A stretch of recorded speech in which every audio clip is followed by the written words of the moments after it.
কংগ্রেস প্রার্থী হাফিজ রশিদ আহমেদ চৌধুৰীৰ পছন্দৰ তালিকাত নাই সংখ্যালঘু ভোটাৰৰ। প্ৰায় 100 জন মুছলমানে কংগ্ৰেছ দল এৰি হাতত পদুম লৈ বিজেপিত যোগদান কৰে।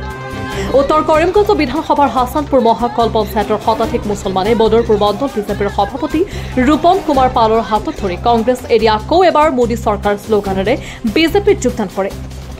কৃষ্ণ পদদাস, মান্না দাস, সেলিমুদ্দিন, কামৰূপ ইছলাম, জিন্তু দাস আদি নেতাই দাবী কৰে যে কৰিমগঞ্জত কংগ্ৰেছ প্ৰাৰ্থী তৃতীয় স্থানত থাকিব।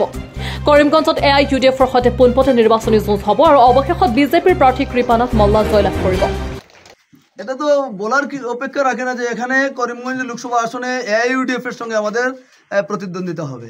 কংগ্রেস বলছে ওরা বিজেপির সঙ্গে সরাসরি বিজেপির সঙ্গে হবে। কংগ্রেস তো বলবেই, তার কারণ তারা নিজেদের স্থিতি কি আছে বুঝতে পারছে।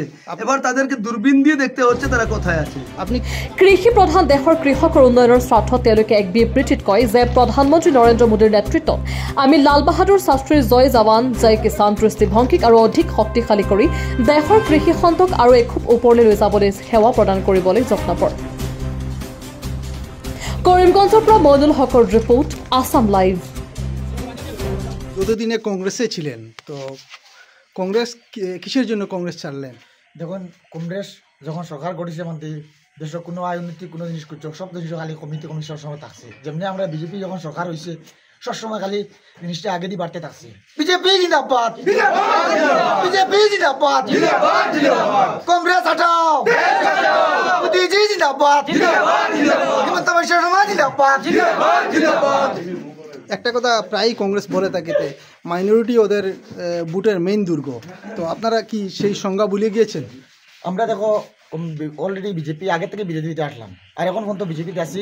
আমরা যত সময় আমরা দম আছে তখন পর্যন্ত আমরা বিজেপি থাকবো। বিজেপি যখন সরকার হয়েছে তখন থেকে দেশ আয় উন্নতি সবসময় জিনিস মানুষের বালা পাইছে, সব জিনিস মানে আয় উন্নতি থাকছে। কংগ্রেস আসলো না, কিচ্ছু নাই।